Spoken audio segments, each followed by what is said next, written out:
Thank you, audience. Guys, sit down. It's fine. You're embarrassing me right now. I appreciate the live audience. No, they're not here. You always say that, but there's nobody effects. here. I know. What's up, Jim?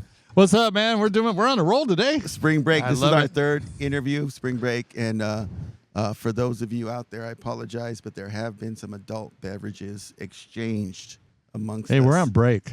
Yeah, we're on break. What do you want us to do? What do you want to do? Anyway, if you like what we've been doing, if you enjoy what we're working here, and Chances Are Productions and Jim, everything he's done in the background here, if you appreciate all that, there's two ways to show us your appreciation. One is to like, the other is to subscribe. And so I want to give a shout out right now to Sierra Pacific High School, the Golden Bears, and the Liberty Hawks, H-A-W-K-S, the Hawks. The Hawks, baby. Well, that's an inside joke. Appreciate you guys and all your subscriptions this last week. We appreciate you. Jim, happy birthday.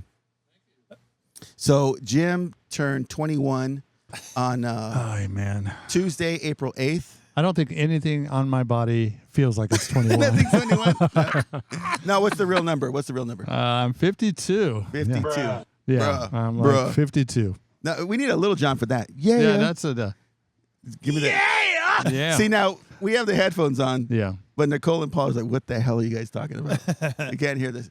Anyway, you guys, I wanted to bring this next guest on because I have a son who plays baseball for Sierra Pacific, and I have another son who plays some basketball as well at SP. And we have a steady presence in terms of announcing music, adding to the game. And the other day, I was listening to this person introduce baseball players, and I said, if I close my eyes, that's Randy Macho Man Savage. That's who that is. And I'm going to have him do the Randy voice. But I was like, this dude, we're not going to have him much longer because one of these pro teams is going to take him and whisk him away. I'm still shocked that he's with us. He's also a DJ for 95.7 The Fox. Is that right? Fresno's Classic Rock. Fresno's Classic Rock. To the studios, the Chances Are Production Studios and Rob Live. Right, we have Mr. Jeff Mora. Thanks for having me. Is it DJ Mora or just Jeff Mora is fine? Okay, yeah. So DJ Jeff Mora, I guess, but you can just call me Jeff. Hey, you ready for the DJ sound effect? Ready? DJ Jeff Mora. Oh, where is it? Oh my God! You let me hang in there, bro. I got a new board. Let's do it again. Is it the? You got it? Hang on. You know what we're doing? Okay, so you guys can't hear it. It's gonna be ba ba ba ba. You know that one, right? Okay, go. Okay, you say it, DJ Jeff Mora.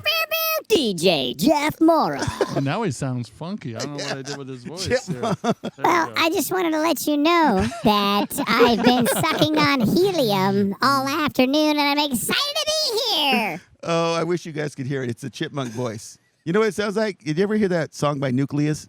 Jam on it. Oh, that was my favorite song growing up, by the way. So if you wiki, wiki, wiki, wiki, wiki. Wiki, wiki, wiki. I used parachute pants. Yeah, we know. Jam on Let's it. see. I got some for. Can I do Robert? You got too? some? I don't know. What you got for me? Is it Darth Vader? I know. I think it's him again. It's most emasculating voice you can give me is what you're gonna do. I don't think I could change that. I got a new board. I'm playing with it. He's playing with the board. All right. So thank you guys, Jeff. Thank you for being here. Thanks for having me, Rob. Yeah. So I want to talk about how we met. The reason that I was able to run across your talents is because I have sons who play athletics at Sierra Pacific High School. And at whatever, I don't know when this happened, but you became like our resident announcer / DJ at some point because you also had sons who attend our school. And I was like, this DJ, like, he's got it on point. He's got the voice. He's got the music at the right time. He picks the right songs. Like, I could see you totally setting the vibe, and I was really impressed with that. And so I said, you know what? We don't have a big budget, but I have a nonprofit in Stratford, and we're going to need a really cool DJ. Let's see what we can do. And to your credit, I explained to you our nonprofit, and you said, you know what, dude? I'm going to come out there, and I'm going to give you a ridiculous discount. Okay? That's just for us, you guys. Don't start hitting him up for this. He's like, dude, did you have to say that? That's like the mechanic giving his friend a break, right? Yeah, it is. Well, I want the Rob break. But you helped us out. You were affordable, and you came out and you kicked butt, and you totally set the tone for that. Good. I've been a fan ever since. Oh, thank you, Ron. And Nicole knows this look. See this look in his eyes? This is like, I've done so many gigs, I honestly don't remember. No. That's not true at all. That's not true. Look. Is that the look or not? Tell me. What did I explain to her on the way I'm up reading here? the look. He had no idea. Like, because I've come in and out of his life, right? And being a DJ, you meet 1,000 people. So I'm not offended by it because I do it myself. I don't. I'll let you know. I do not do discounts. I don't do it. So you remembered that Absolutely, that 100%. nonprofit? We're saving Okay. Stratford. Thank you. Yes. So because I was convinced that he forgot who we were. No. And I brought my buddy with me, DJ Callie out of Lemoore. I said, hey, we got to come out there. We got to tag team this. There's the whole town needs us. We're gonna Was try to. Was it trunk or treat? What was the event? It might have been. I know it was hot. I don't think it was in October. We were under a tent. Was it the 5K run? It was some sort of fun event. It was a fundraiser, and it was a lot of fun. I don't think there was any running or any trick-or-treating. It was hot because we had an easy up over top of the trailer that I was set up on. I remember it was hot out there, and I just remember playing some bangers all day just to get the energy up and everybody had a good time. I appreciate that. And so I want to talk to you a little bit about your journey. And I don't know if you know this, but Jim's also an educator. Oh, okay. Right? As well as your wife, Yeah. Nicole. Shout out to Nicole at Jameson. Yes. What's the mascot at Jameson? Jameson Wildcat. Do we have that? You got to set that up. That's all I got. You got to all you set got. that up in pre-production. Yeah. You got to have You that don't just locked make and it up. loaded. You have an old man voice? No. He's got 70 buttons, right? I know. There ain't no Yeah. one Wildcat. Yeah. Anyway, so we're all educators here, right? And so we appreciate people who support education, and you've been a consistent presence throughout the years. That has a lot to do with my wife. She has gotten me involved with the kids. When she was a teacher, she had me come out any chance that she could. Bring your husband out. You know, he'll do it at a discounted rate or sometimes no rate for the kids. You know, and I love kids and I love seeing them. Now I love seeing them grow up and become something. So it's a miracle. I maybe should have become an educator myself because I enjoy that. When you reach a kid, you get through to them and you get to see them gravitate towards something that they enjoy. I should have maybe become a teacher. You like the light bulbs. Like the the light bulbs. But The you, light you, bulbs. kind of, Yep. you kind of are an educator in a way where you inspire people, I think, through your music. So I wanted to talk about that. What was your educational experience growing up? With music? No, just in general. Like, were you the nerd at school? Were you the music guy? Did you DJ the junior high school dances? I did DJ the junior high school dances. Lucky guess. Wow. I DJ'd the 7th and 8th grade dances when I was in junior high school. Give a shout out to your junior high. Lillian Larson in San Miguel, California. San Miguel. San Miguel. Just north of Paso Robles.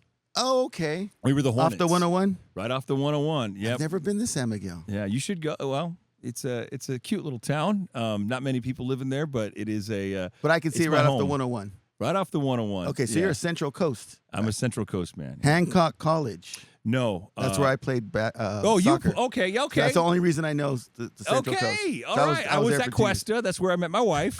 You guys met at Questa? Yale by the jail. Okay, so here's here's my Questa story. Okay, now my sister's gonna kill me, and I apologize, Cynthia, but this is just the best story. So I'm at Questa College with my sister. We had no plan after high school, and we're like, my friend's moving to the Central Coast. We'll be her roommate.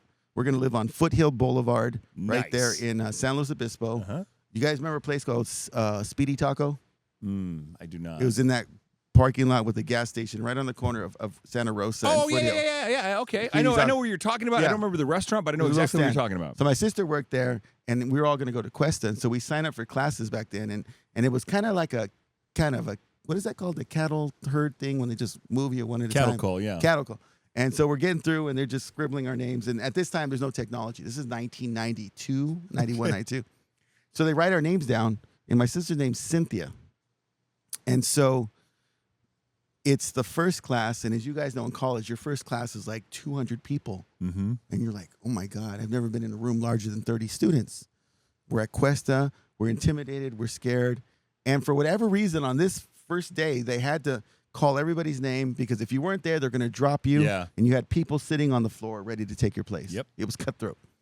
So they call my sister's name, and the professor's like, I don't know. I'm going to do my best. Is there a Cynthia Izquierdo here, and the whole room explodes. They took the Y from her name. And it made it a U. It looked like, to this day, I write that on her birthday cake. Oh my gosh!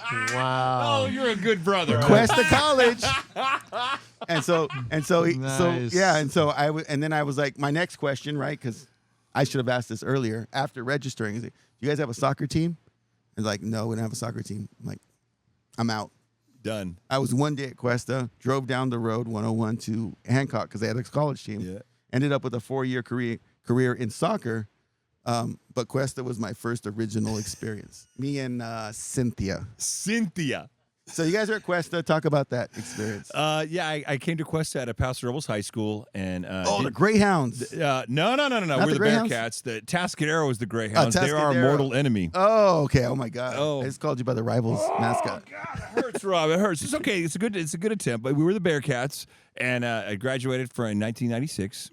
Went on to Questa College, and I didn't know what I was late to the game. Like you were talking about, all those general ed classes were filled up by the time I Yeah. tried to sign up because I didn't even know if I was going to go to college. Wasn't in the plans. Was not in the plans, but I got there, and through the help of my sister, she was a 6-year student at Questa College. She just took every class she could. She got me into the musical theater program, and then because I like drama, I enjoyed performing, singing, dancing, Yeah. and I also found a radio class at Questa. You could take classes. You could take a college course that teach you how to do radio. And as a kid, growing up, my favorite TV show was WKRP in Cincinnati. Do you ever heard of that show? I do. Dr. Wow, Johnny you Fever, went right? back. Venus Flytrap. You're going way back. Oh man, I guess that show was only on for 1 or 2 seasons, but as kids, we loved it. We would watch it all the time, and So that planted the seed for you. we would play DJ at our house. My mother has the most excellent record collection, but I saw your record collection too so far, and it maybe they're rivals old. my They're mother's. old. Yeah. Well, I've got that Hard small. Day's Night That's by small. the Beatles. I didn't look through a lot of them, but we've We got need some of those. Night Ranger, Sister Christian. Oh, I got some Journey, Night Ranger, some Yes. U2. Oh my God, you're speaking my Yeah, language right. now. Was So that we the would- music you were playing growing up? Well, my mom had 50s and 60s, and I grew up loving 50s and 60s music. So we would practice. I mean, I didn't know what we were just playing DJ, and I'd put the song. We had two Turntables and a mic. turntables and a microphone. No microphone, but we would play like we were on WKRP. And anyways, to see that they had a class that taught you the ins and outs of radio, loved it. Took it for 1 year, excelled really well at it.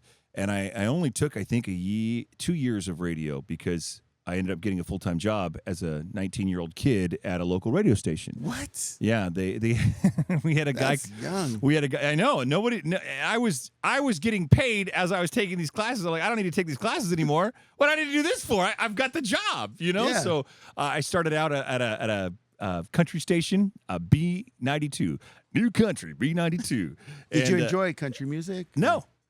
Hated it. Hated it, man. But you know what the interesting thing is? As you sit there and you're stuck in the studio, right, and you're playing these songs over and over again, I would start to pick out certain songs that I actually liked. Oh, I dig that Clay Walker song. Oh, I kind of like that Garth Brooks song. Did you do the station interviews when the artists would come through? I was never that cool. I was never that guy. Oh, okay. I was never that highly paid man that got to do those artist interviews. I got to do weekends, and then that transitioned into a hip hop station. What? Which had just the same company that I was working for started a hip hop station. Wait, what year were you out there? This was 1998. And you were out there at the same time? Nicole? 90. Okay, so I just want to ask you guys, because you would be the only ones in this room who would understand this. There was this nightclub up on a hill. They The called it Graduate. Local Ranchero. Oh, Local Ranchero, yeah! You know that place? Yes! Did you go there too? Oh, my God. Oh, that was a great And that was dance with the club. boom, boom, boom, boom. Yes. Rhythm is a dancer. Remember that kind of? But he did say The Graduate, too. That was a popular. The Graduate, Yeah, there The was another Graduate, one. Yep. So, okay, so you guys were around for that. Yeah, we were So totally how did you around meet for that. Nicole? Were you in radio? So she's actually the daughter of my teacher at Questa College. Oh. The choreographer of that musical theater class that I was taking. Yeah. Had a daughter. She had 2 beautiful daughters, and every whenever we did a show, they would come and watch. And as cast members, like, oh man, Colleen's daughters are coming in tonight. You know, ooh, yeah, blonde. Have you heard all this?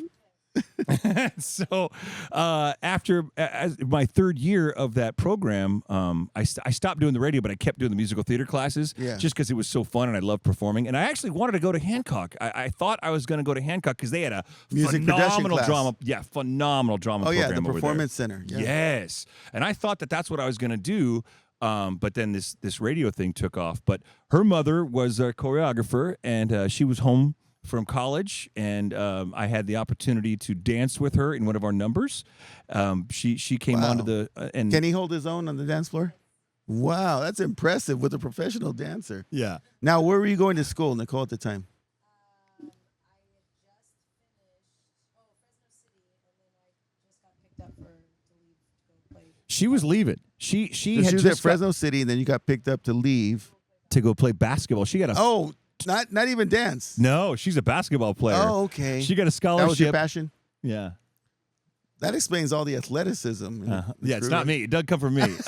My kids are good athletes. That does not come from me. That all comes from her. Thank God. Okay. But her mother paired us up in a dance because she was home for that summer. Yeah. And were you having it, or were you like, I don't know, or cute? He's fun. He's a good guy. And I was like, well, I'm leaving though. And he's like, well, I'll come up there.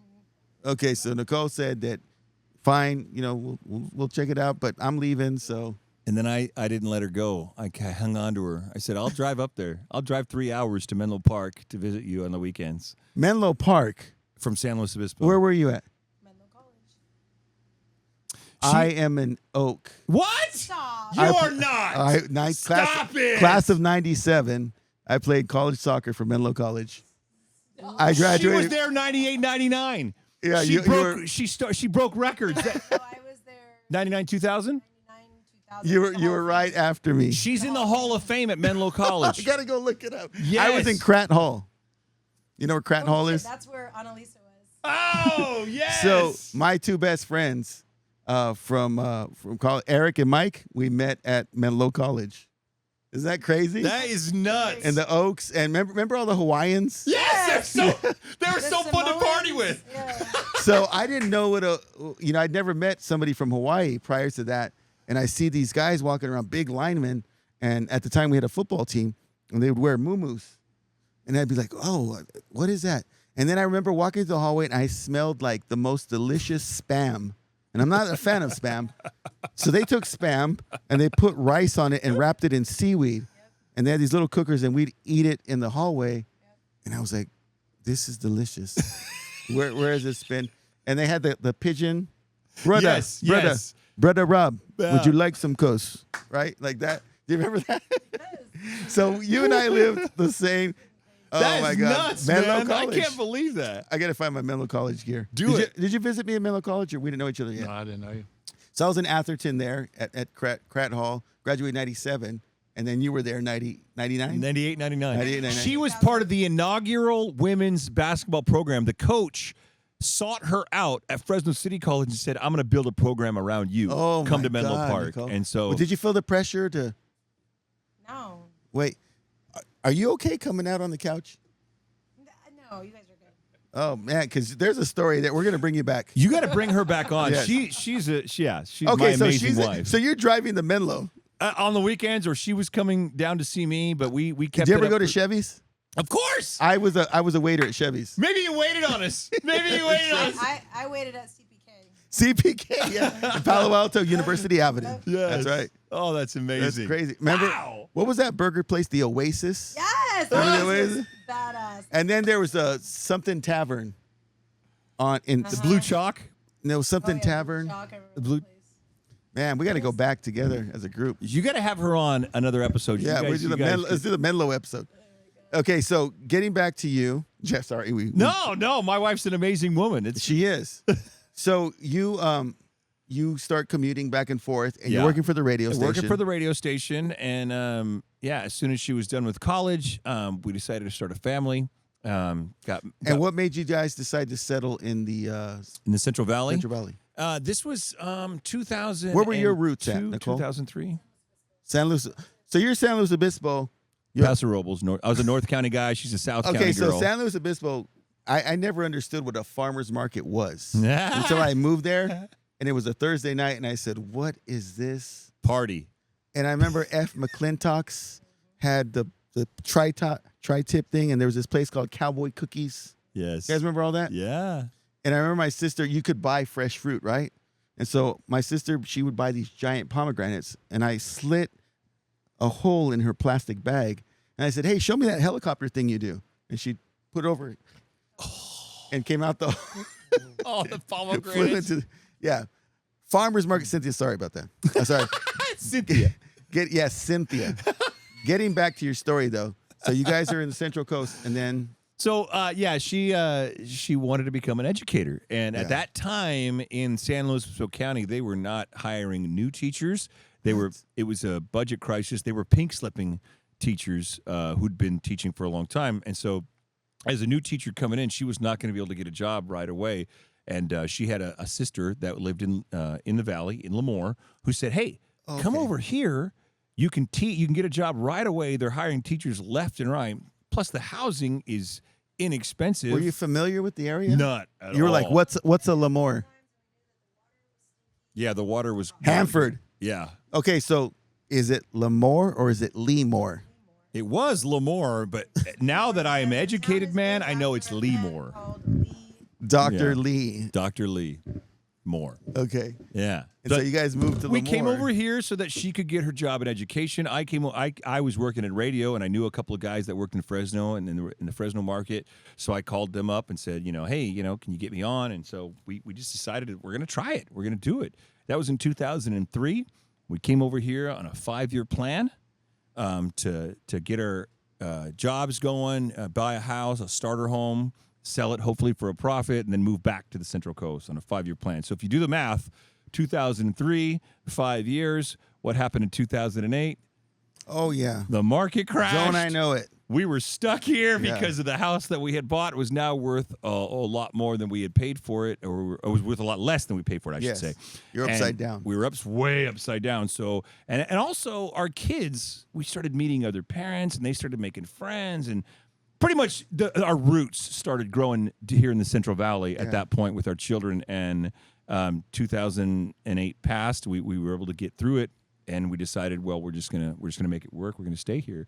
And so that I'm glad you did. Well, thank you. Yes. Yeah, I'm glad we did too. And so were you continuing in radio at that time? I or- wish I could say yes, but I 2003 I tried out for a couple different radio stations, and I actually got offered a weekend job.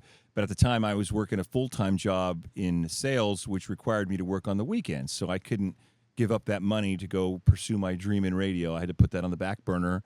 And I took a regular job for quite a few years. But then in 2018, What kind of sales? shoe sales, jewelry sales, shoe sales. I was working at the Fashion Fair Mall for about 6 years. Yeah. Worked in the Visalia Mall. Yeah, it was not a fun time in my life, but it's something that I did because I excelled at it. I like talking to people. I'm good with with communicating, and so I did well at it. But at the same time, it was taxing, especially if you ever worked at a mall. No. You ever worked at a mall? Oh, wait. I take that back. Santa Maria Town had Center. a Carl's Jr. Okay. I worked in that Carl's Jr. for a little while. Christmas time is it's a Madhouse. It's a madhouse, and a Fashion Fair Mall is a madhouse around Christmas time. And I think around 08 or 09, I really had enough. And Here. yeah, just the customers were just rude. I don't do well when people are mad at me, and so I wasn't long for the sales world after that. But fortunately, I had been DJing weddings this whole time, and that's always been my bread and butter. Was even though I wasn't DJing on the radio, I was DJing for private parties. I was DJing for weddings. To me, honestly, that's more fun because So I much can more I fun. can respond to a live audience. I can see what clears the floor, what brings them back on. Yeah. I don't know. I think if I had my choice, I would rather be out with the crowds. Yeah. Yeah. And that's why I keep pushing Jim, say, Jim, I want a live audience. so we can feed off of that. Yeah, 'Cause and there's you something do about feed that off energy. of it. Like Yeah. your soul, like it is a when you put on the right song at the right time, Yes. and you have the whole crowd go, oh, like that is a high that you cannot Yeah. replicate with any other kind of substance. It's No, you're something right. that fully drives me to keep doing what I'm doing. And you know the part about it that's also kind of cool is they don't always connect that to you. They No, they we're have to- tapping into a memory. We're tapping into a Yeah, core memory that they yes. have from their high school days or their junior high days. But at and- the end, you're the magician behind. yeah, I'm the puppet master. You're shaping this. It's a really cool thing. So The high So- school kids remember the DJ whether they sucked or not. yeah, Like, oh, the music was good, right? Oh, everyone was dancing. Oh, yeah, the DJ was pretty good. It's Yeah. like, you know, yeah. and it's so subjective too because it doesn't even have to be the song. It could be the wrong vibe. Mm-hmm. And now here, okay, let me ask you because I don't know this. I haven't chaperoned enough dances lately. Does the slow dance exist anymore? Yes, Because 100%. okay, what about the one-on-one dancing? Because every time I go, it's a lump crowd jumping up and down like Sure. this. It's probably going away a little bit, but Yeah. For the most part, guys and girls, whether it's and I've DJ junior high dances, high school dances. I've done a few college gigs, but I that's a different beast altogether. it? That is just crunk, booty shaking all night long. I But as remember far- Menlo College dances would be in the Oak Tavern. You know what's on right there? Okay, Yeah. random. In the cafeteria, there was a older Latina. Her name was Sylvia. Do you remember Sylvia? In the cafeteria, she was always ever present. everybody's mother. Yeah. Yeah, the She motherly worked the cafeteria. cafeteria worker. Shout out to Sylvia. Sylvia. Menlo College, Oaks. But do you remember back in the day where you would have the girls sitting on the bleachers on one side and the boys were on the other side, and then they would just as soon as Okay, someone you're got still, up, you're still in. what? You're killing my story here. Oh, Go ahead. all right. Well, you Stepping would on- see the person that All goes right. across, right? Let's try it again. All right. Because I was going to segue into this. No, me and Jim threw were it in there, we're yeah. in Likesburg. So I want to talk about this real quick because that's everything to do with the DJ. Okay, you guys see this? This is the mental health wristband. Paul's smiling because I already knows what I'm going to say. You already know this story. So the way this works, right? I want you to picture a junior high dance that we're talking about. Guys on one side, girls on the other, Yep. right? And you're trying to get them out, Yes. right? To cross. Now, the big risk is that if I come across the dance floor and I ask you to dance and you say no, I've now got the walk of shame all the way back and everybody is watching it transpire, right? So it's a big risk. So I'm not going to go across there unless I know you're going to say yes, right? And then you got the couple of ballsy guys who have confidence and feel like they've got a guaranteed yes when they go across. Other than that, most people aren't taking that risk. Take that same scenario now, DJ, except this time you were proactive and you gave a green wristband to everybody who said they'd be willing to dance at least one song. You gave a red wristband to people who said, I'm just here to listen to the music and don't really want to dance, right? And then you cut them loose. The amount of people who now have the courage to go across and dance because they have a nonverbal cue Yes. that I'm willing to dance, right, That's good. goes up. Now, that's not why we created the wristband, right? But I want you to imagine now that you're working in a school like Jameson or Sierra Pacific, and you have all these students who are struggling with mental health. You now have a green wristband on educators, administrators, staff at the school, and you've announced that the green wristband means that I'm aware of mental health issues, and that I'm willing to be a listener and advocate for you if you have something you need to get off your chest. Will the amount of students who share their struggle go up or down? Right? That's the next movement for me. And I've explained it that way, and I feel like the junior high analogy is the best one. Yeah. Right? Sorry, Jim, to cut you off on that. No, not at all. It works. But that's what this is about. Yeah. And I always imagine the DJ. It's So I want to ask you this. How do you know what the right song is to play? I don't. You're going off the I'm you're going reading off the crowd? I'm going off of, first of all, I fly by the seat of my pants. A lot of okay. times I don't know what I'm going to You don't play have a next. set list. I don't have a set list. I've got some songs that I know that work. What And- works in today's dance? We're having prom, 2025 prom. What song is like for sure. Well, right now, if you drop any Kendrick Lamar, Oh, okay. they're gonna go nuts. They're Okay. gonna love that. But you mean like slow songs? Oh, well, I didn't even know slow songs was still a thing because every time I go to a dance, there's no slow songs. Well, I'm gonna tell you, as a DJ, I always, whether it's a prom, whether it's a middle school dance, a junior high dance, which, by the way, I'm trying to get away from at this point in my life because I'm over 45 years old and I'm a little weird DJing for these kids again. So I've actually hired some people who are younger than me. I've taught them. Oh, you've got a team. I've got a team that are talented that also work well. One kid that works for me, I call him a kid. He's 23. I've known him since he was 7th grade. He was one of those kids at that junior high dance that was coming up to me asking me to play these phenomenal songs, and I'm like, yeah, I'll play that for you. Heck, yeah, how do you know that song? You know, and now he's grown up. He's gone to college, and he's decided he wants to be a DJ. What's now he's his working DJ for name? me. Jan Man. Jan Man. DJ Jan Man. Shout out to DJ Jan Man here in Central Valley. Yes, he's awesome, and he's great with the music. He's great with the kids. He's great on the microphone, and he's coming into his own. And I'm helping him start his own business so that he doesn't have to work for me anymore. He can go out and flourish and be his own, man. Wow. But he I have an idea for you. Okay. Check this out. Nicole, tell me if this would work. A CTE multimedia program that's broadcasting, communications, and DJ, right? Where you become the educator because you have 20 plus years experience. You get your CTE, right? Yeah. And then we could offer that. Yeah. Because DJ Chance, is it DJ Chance or MC Chance? What's McKinley's? So yeah, my daughter DJs. Oh, What's yeah. her name again for So the DJing? So Mick Mick DJ Chance? DJ Mick. Oh, DJ Mick. So, but she just does it under the radar. But she'll do the elementary schools here, the junior highs and stuff, and she's not under the radar to them. They love her. They love her, They and love she's her. local. She works Yes. for us. So yeah. See that? And to me, that's an occupation that I Yeah. think a lot of students would embrace. Well, shoot, I bought all this equipment. You better use it, right? Good for you, Dad. That's a good dad move right there. Are man. any of your kids aspiring DJs? So I would say that yes, they can and they will. My oldest son has DJ'd quite a bit. He's getting into weddings now. He's done a few college parties. I had him doing dances when he was a little younger.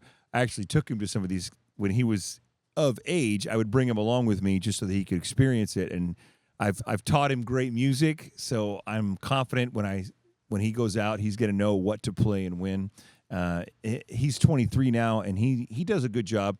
My other two children, the youngest is still in high school, and Yeah, he Avery. has not had that opportunity yet. He's had an opportunity to do some sports announcing, which he Yes. has excelled at. Yeah, no, he's done a great job. Yeah. He's And- the voice of the Sierra Pacific basketball. Yes. Is it Yeah. boys or girls? Or just He both? was doing the boys. I got asked to do the girls, and Yeah. so the boys asked me. I said, I'm already the boys. I'm already the voice of the Lemoore basketball team, but I can offer up my son's services for them. And they decided, they liked him, and he was great at it. And he's playing the songs in between with timeouts and in Yep. between quarters and I've heard stuff. all And that. he's got the good inflection in his voice, which he's learned from listening to me. And so and in fact, I do the opening ceremonies for Hanford Youth Baseball. They're the youth baseball. Yeah. And this year I said, hey, Avery, would you come with me and help me announce these kids this year? Because I announce every child's name that has signed up for youth baseball. And there's I think they have over 600 kids this year. Yeah. That's a lot of names to read off. So we tag teamed it. We each took a team. I do a team. He do a team. I worked awesome. I was so proud of that kid. He was doing inflections in his voice. He was using language that I hadn't done yet. And I was like, wow, I hadn't thought of doing that. Good job, son. And so he impressed me. Proud moment. Proud papa moment. Proud dad moment. Yeah. So, on your musical journey, have you had a chance to meet any musical artists? Oh, sure. Yeah. Met Digital Underground. Wait, with- what? Humpty. Hold up. Let's stop right there. Digital, you. Yeah. Wow. Yeah. Do the Humpty Hump. Yeah. All right, watch now, me do- where did you run into these guys? We were up in San Francisco, Nicole and I, and we were at a festival up there, and I found my way because I was in radio, and I was able to talk my way backstage, and Yeah. they were coming off stage, and so I got to hang out with them in the green room. The green room. What was that like? Oh, was it green? It Very was green in the room? It was very smoky in there. I don't remember Shock too much G. about it. Eve 6 was popular back in the day. I got a Eve chance to meet 6. those guys. What was their song? Inside Out. I would swallow my pride. I would choke on the yeah, ride. yeah, that's right. That was my Eve heart in the 6. blender. Yeah, met them. They came by the radio station when I was younger. Who else? Met them. Yeah, I've had an opportunity. Not too many famous people. Have you had one where you get to like hang out with these guys? Eddie Money? Hung out with him. Eddie Money. God rest his soul. Yep, got to meet him at And what was he like? Just a chill dude. And his wife was smoking hot. Oh my! Where'd God. you guys go? We were just hanging out backstage there at the Mid-State Fair. You know, I've never been backstage at anything. What's up with that? You got to know the right people. You got to know the What? right people. You know what? Yeah. Hey, we're getting backstage somewhere. Yeah. New edition, preferably, but I'll take anything at this point. I've New never been Edition, backstage no. anywhere. Yeah. Green room, none of that. Closing hours, after hours. I'm just have After to hours. earn my way up to be the talent and be backstage. Yeah. So, okay. And so, concerts, do you ever get to announce concerts? I haven't had that opportunity yet. My friend Coyote, he's the big dog there at 95.7 KJFX. So he's the big man on campus. So he announces the. Oh, Leonard Skinner came to town last year, and he did wow. such a phenomenal job announcing them at Chuck Chansey Park that they actually asked him if he'd come on the road with them and be their announcer. Wow, that's very flattering. He was like, I can't do that. I got a family. I got a job. I can't just. Yeah. I'm not young enough to just go on the road with Leonard Skinner, but they asked him, and he had to decline, but he did a phenomenal job. I haven't had that opportunity yet at this point, but, who knows what the future holds.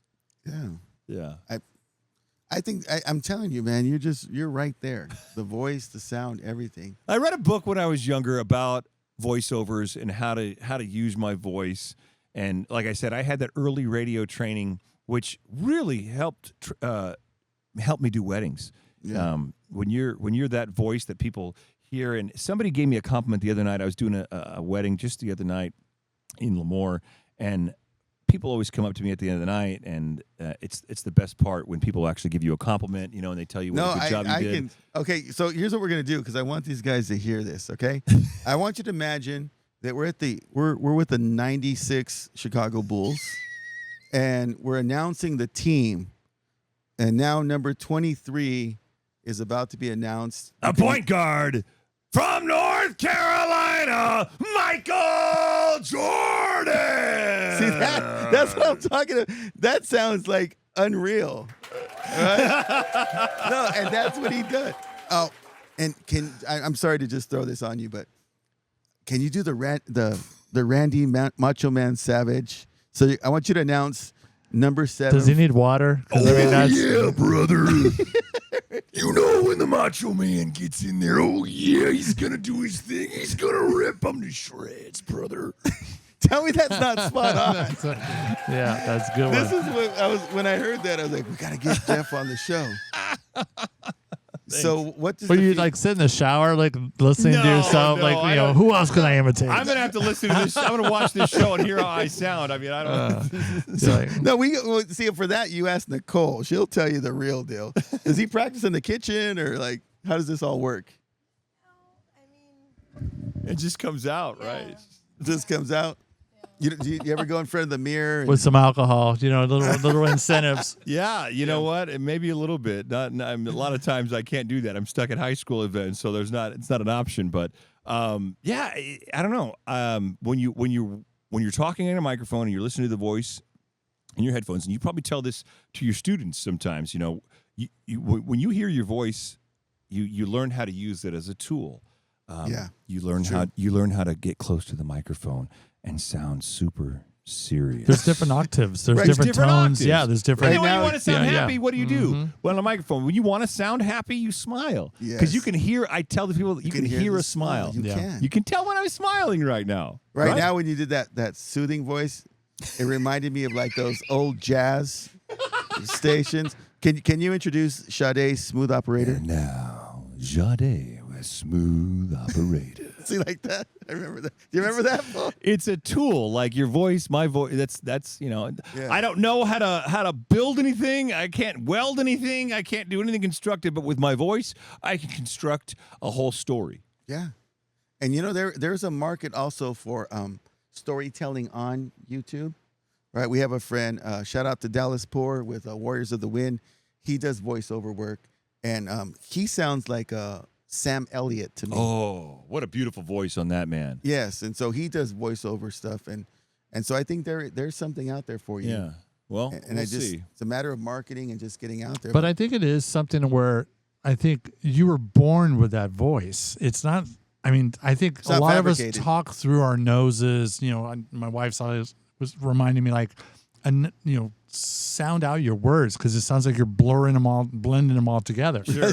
So yeah, she does all the time. So Stop mumbling so much. But I do hear myself when I listen to myself sometimes when we go back on these episodes. I'm like, I sound like an ass. I'm uneducated. I'm an educator, and I sound like I'm like mumbling and whatever. So yeah, it's different. So yeah, it takes practice. It takes practice, and also I had some really good program directors coming up in radio. WNBC. Were they doing that? He does get that joke. WNBC. So I did. I had some really good programmers that helped me along the way. Like, hey, don't talk in that puke voice. Like puke voice. Oh, it's a standard radio, and if I do it, you're gonna know it. But when you hear a radio DJ, especially a disc jockey that's talking. Okay, all right, everybody, we're gonna go to the next track right now. That sounds fabricated. That's the puke voice. And so, when you first get on the radio and you hear your voice in the headphones, you're like, okay, everybody, all right, here comes Garth Brooks. And they're like, whoa.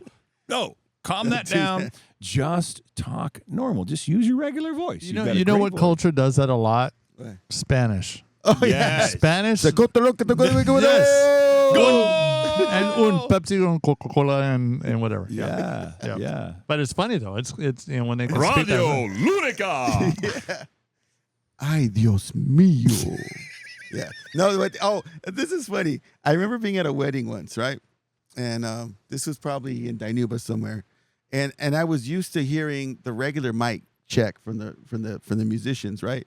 And it was like check 1, 1, 2, check 1, 2, 3, right? Mic check, like that. But it was a Spanish group, and they're about to start. Right? And so the guy goes up there, and he's like, "Sí, no." And I just always remembered that. So for like years after that, me and my friends would always warm up mics like, "Sí, no." And I was like, what is that? It's all right. It's cultural. Yeah. So I got taught and helped along the way, and I've got a great programmer now that helps me out. Shout out to Hammer. Who helps me helps rein me in. Because even now, if I go off on a tangent on the radio, and sometimes I get excited, and he'll have to rein me in. But help along the way and coaching along the way, just like anything. Like if you're going to be a professional at something, you got to have a good coach, right? I mean, Michael Jordan. He had Phil Jackson. Yeah. You have to have good coaching along the way, tell you what you're doing right, what you're doing wrong, and what you can do better. And so I've been fortunate enough, I've been blessed to have that opportunity, to have had some great people help me along the way, and that's how I got to where I am. Now, you mentioned Howard Stern as someone that you really enjoyed and looked up to. Is there any other? Besides Howard Stern and Dr. Johnny Fever. Johnny Fever. WKRP in Cincinnati. The show. I'm sorry. This TV show. Not non-fictional DJs. Just learning how to talk to an audience instead of talking at them was a big. So what's the difference? Ladies and gentlemen, at this time, we're going to be opening the buffet line if you'd like to eat dinner. All right, friends, the buffet line is now open. It's time for you guys to grab your plates. I'll be over table by table to release you. Oh, the wedding. Just from that perspective, if it's radio, coming up after the break, we've got Supertramp and then the Rolling Stones. That's an audience removed. But if I'm talking to you, hey, listen up, man. After the break, I've got Leonard Skinner for you. I'm also going to play Supertramp. Stick around and don't go anywhere. Oh, yeah. I like that. You see how I'm talking to you instead of at you? Yes. What does the radio station prefer? Talking to your audience. Okay. Yeah. Connecting with them. Connecting to to your audience. Wait, Finding do a you way still to take callers? Not anymore. I know. I would love to be able to take callers. I got my wrist slapped. For taking a caller? Well, you know, You don't know what they're going to say anymore. You never these know what they're days. going to say anymore. There's And no so- 5-minute or 5-second bleep or whatever. Let me it's tell called. you what they did to me once. And I was calling the KMJ radio here in the Valley, and they were talking about a guy named Rush Limbaugh at the time. And Rush Limbaugh, he got in trouble because he was addicted to Vicodin, wasn't it? some sort of Painkiller or painkiller, right? something?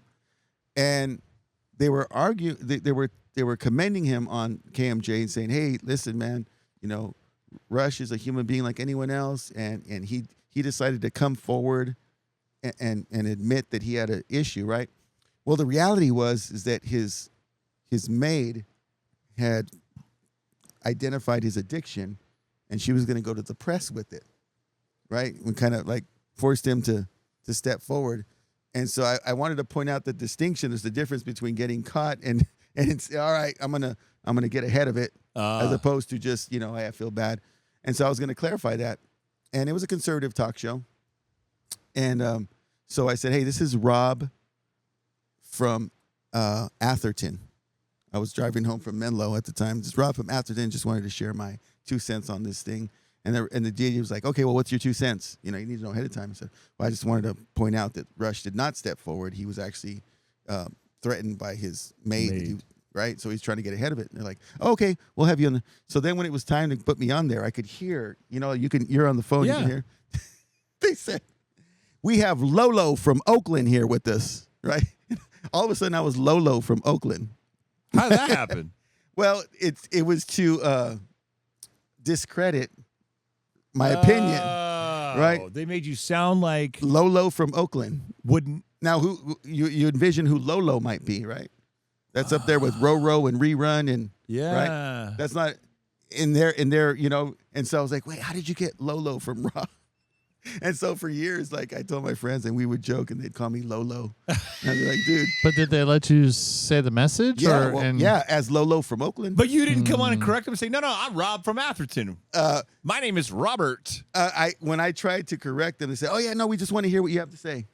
Right, and so I got to say it. Wow. So and it's it's just a lesson in that you want to shape a narrative. Yep. And that's no knock on KMJ because any other station they probably do the same thing, right? But they have a certain narrative they're trying to share with their audience, and so they have ways of getting the feedback they're seeking. I'm sure, and live too. You don't know what they're going to say, but most of them were recorded. Yes, and they would go back to a soundbite that they would upload in there because then now you have control. It's an edited soundbite. So nobody got time for this. Yeah, right. Nobody got time for that. So you want to make sure that the soundbite you want fits the narrative that you're speaking about. Or 100%. Yeah, 100%. I was doing radio in Bakersfield for a friend of mine over at I think it was Kelly 95.3 at the time. I was trying out for them, and I was doing a late night shift. They had me come in for like a whole week straight doing this late night, trying to see if I would be the guy for their position. And I was taking phone calls, and that's when they taught me how at that time, I forget what year this was, to actually download record the phone conversation, and then right there with the digital audio workstation, cut up the audio from the caller to make it sound like what I needed it to sound like. So it's theater of the mind. Radio has always been theater of the mind, all the way back to Orson Welles and War of the Worlds. I'm glad you brought up Orson Welles. Viewers, if you guys aren't familiar with this, Orson Welles was a author who got on the radio one day and did this narrative that felt live about aliens invading, and there was like thousands of calls from thousands of people. Because if you thought came it was in real. late, you thought it was real. And what was the date? I just had a test on this in my class. When he did this? It was on Halloween night. Oh, it was? He did this on Halloween night in 1963 or 68, 63. And because it's all Foley. We studied about Foley, where all the man-made sound effects in the background. Yeah. So they were creating all the live remotes and where they were and stuff like that. So yeah. That's on awesome. Halloween night. I'm never going to forget that. I'm glad you told me that. Yeah. And so when I was at Menlo College, I was in the Crat Hall. I was in O'Brien. I don't know, Nicole remembers O'Brien Hall. And I was in there, and me and a bunch of friends were sitting around the radio, and this was KMEL 106. And they were talking about a large spaceship that was seen over El Camino near Redwood City, right? And I remember me and a bunch of friends, like, getting ready to jump in our car to go see this spectacle. right? Again, not understanding the power of media and This was during the Olsen Wells broadcast, no, or this is during the Battle of the Los Angeles? No, Remember that this one? is- Battle Los Yeah, Angeles, Battle yeah. Los this Angeles. is 1996. It was just a story on the radio. Was you there a heard? real Yeah. UFO? No, They were it- just talking about Yeah, it. no, he was just. It was a prank, right? And I remember at the time there was another radio station. I don't know if you remember them. Nicole might remember. They were called the Dog Pound. Oh, The Dog Pound, and they had a show, and it was Elvis and JV. Do you remember Elvis and JV? I remember Elvis, yeah. And they were super popular at the time, and they did the comedy jam at the Shoreline Theater, and it was the first time I'd seen George Lopez and all these guys. So anyway, JV, he starts to go on this mental health journey, and at the time you could tell he was like, he went from the height of his popularity, and then I remember being at the show, and he's like, hey, listen guys, I need everyone to close their eyes right now, and he had some new agey music, and he's like, can you feel me touching your soul? It almost like what do you call those pastors, the televangelist type thing. And I was like, man, this guy's he's going a different direction. Fast forward, 15 years later, he comes up missing, takes his own life. They find his body in the Pier 39. Oh, remember no. that? I don't remember that. DJ. And I just thought to my life, I thought to myself that, this world as a DJ, it's got its own challenges. Sometimes you're in the booth on your own. Sometimes you're looking for that big break. In terms of struggle or obstacles, what are some of the things that you've encountered along the way? Wow. Really, my own self. I am my own worst enemy when it comes to promoting myself, putting myself out there. Everything that I've accomplished has really just come to me. I'm guilty of not going that extra mile to putting forth the effort to get to the next level. And why do you think that is? Fear of failure. It's a strong one. Yeah. I've been reading lately a lot about identity, and the theory is that your identity comes first, and then you have freed yourself to align your behaviors with this identity. And so if I feel like I'm not a worthy candidate of some sort of level of success, Yeah. regardless of whether that opportunity comes or not, I will find a way to digress back like a thermometer, Yep. back to what I believe I should be. And so they always say, don't do first, be first, and then you become that thing. Wow. And the best example I can give you guys is this story I heard from Mickey Free. You guys know who Mickey Free is? He was the lead guitarist for Prince for a long time. Oh, okay. And he's actually one of the guys in the Dave Chappelle skit that played in the blouse Yeah. against Dave The Chappelle. basketball and the pancakes. Eddie Murphy and them. Yeah. So he was one of Prince's teammates, Mickey Free. And he talked about Prince in the early days. He said, I was with Prince when he wasn't famous. And this is one thing Prince would do. They'd pull up to a gas station, and Mickey would be like, yeah, let's go get a big gulp or whatever. He's like, hey, can you get me a cherry Coke? He's like, you're not gonna get down? And Prince would be like, oh, no, I don't want to get bothered by fans or anything. He didn't have a demo. He didn't have a song out. He was not famous. And Mickey Free said that he would carry himself like a famous person and send people to go do daily, regular tasks that only famous people need to avoid. And Mickey would be like, fool, get off the car. Ain't nobody know who Prince is, right? And Prince would be like, no, please, just get it for me. And what we didn't know what he was doing is he was transforming his identity to be able to be in alignment with the success that he was trying to come at. He was ahead of his time in that way, Yeah. right? And so they used to make fun of him, like, dude, nobody's recognizing you. And he'd walk through the store like, oh, no, please, no autographs. He was manifesting his own Manifesting. destiny. Yeah, he was. The other one is Tom Collins. Is it Tom Collins? That's Who plays the drink. It's vodka and Tom Collins? it's Tom Holland. Holland. Yeah, the actor. Okay. So about 5 years before Spider-Man, he's playing this random movie. Go look it up. It's with Robert Pattinson, who's the Twilight guy and now Batman. So Robert Pattinson and Tom Holland were in a movie when they were much younger, and they were both, up and coming, unknowns. They're in the middle of the desert, and guess what Tom Holland is wearing under his clothes, his regular clothes? Spider-Man A uniform? full-on Spider-Man outfit. And Robert Pattinson is like laughing, like, bro, what are you doing? Like, it's not part of the character. And he's like, I'm gonna be the next Spider-Man. And so when he became Spider-Man, Robert Pattinson just Pattinson, falling out of his chair, laughing because he's the only guy who knows that he used to wear a Spider-Man costume under his other costume, under his regular stuff. Wow. And so that's the power of, manifesting your own, Exactly. visualizing and becoming what you want to be. So here's mine, and Jim understands it now, but a lot of people have to explain all the time. Shout out to Matt Konatsu, who it just irks him. I call this Rob Live. This is not a live recording. Do you know why I call it that? Because ultimately, this will be a live show with a live audience, and the name will already be branded. So what am I doing? I'm manifesting. There you go. Right? And so to me, that's the thing. Now, you must be, and then let your behavior be in alignment with that. Yeah, see, I don't think I've ever thought that way. With your voice, I think you should, though. Well, I've never wanted to think I was better than anybody else, I guess. Even my wife used to get downright upset. What? I'm better than yesterday's Rob. Does that make sense? Okay. So, yeah. So now, DJ Mora of 2015, you're better than that guy. Am I, though? That's your guy. But that's where you have to be, right? I guess. That's where you have to be. Because I knew you early on, and there was no Randy Man Savage at that time. There wasn't. Well, don't we always say, I wish I knew what I know now? I wish I knew now what I didn't know then. So we always think that. And here's another one. This guy, I had a Menlo College graduation. This guy gave a speech. He says, "Hey, listen, some of you guys are getting down on yourselves, but you're going to look back at your pictures, and you're going to be, I didn't realize how young and vibrant and beautiful I was in 1997, and you're just, you're focused on your back acne or that you have a dry knees or whatever." And then you compare it to your 2025 self. Said, "Man, I was a good-looking man back then." And I missed it, right? Yeah.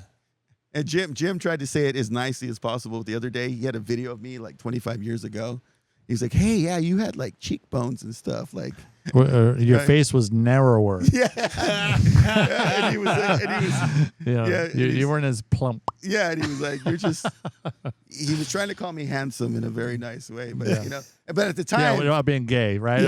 Make sure. But at the time, you're like, "Oh, dude, my hair's out of place," or you know what I mean? Yeah, but you had no idea how good looking you were at the time. And so I'm saying right now that you may not recognize the value of your voice, but it's distinctive. I'm sitting here speaking with you. You're my 51st guest. And when I close my eyes and you speak, I hear a professional voice, right? It's a little uncomfortable because it's right next to my voice, right? But you know what I mean? That's what I'm hearing. Really, I am, Jeff. Well, if I can continue to use this tool to just to survive and provide for my family, then I think that's a life well lived. I used to aspire to be Howard Stern or somebody of big celebrity stature. At this point in time, I don't know that I'd want that, especially seeing what happens to celebrity and how that changes people. He left Allison. Allison did all those things for Howard. She was she stuck through him through all that time. Yes. And my wife used to hate it. We were back in the day when I was in San Luis Obispo. I never thought I was big time, but we'd go into a bar or a club and, "Oh my God, Jeff Mora!" And she would hate it because she's like, "I just want to dance with my boyfriend." And again, I'm talking to all these, frat guys or, construction workers, whoever is a fan of my voice. And she just wants to sit there and have a quiet drink with her boyfriend. And it just was impossible. Was it the same at Menlo College when you had the star basketball player? Yeah, the Hall of Fame basketball player. Yeah, pretty much. Everybody. Did you have a basketball moniker, like a nickname? Like Nikki. Oh, okay. What was your jersey number? Which one? 25. Yeah, all the boys wear 25. All the boys wear. Too. Oh, that's why. Okay, that makes sense. Yeah. That's awesome. But did you ever listen to somebody and then when you finally saw them, you're like, "What? That's what DJs they look like all the time." Yeah. DJs. Yes. Oh my gosh. Yes. You have this envision. Like I grew up listening to Paul Harvey. With my dad. I still have no idea what Paul Harvey looks like. Mine was Casey Kasem. Casey Kasem was another one. But you kind of he was big in American Bandstand. You saw him. You saw him. Rick Dees. You saw him. Yeah. You didn't just listen to him. But like certain people, you'd be like, "Oh my gosh, I never knew he looked like that." So here's can I just interrupt? Yeah, go ahead. Yeah. 100%. the way that I got the job at the radio station as a young age is I was going to Questa College. I was taking the radio classes. Yeah.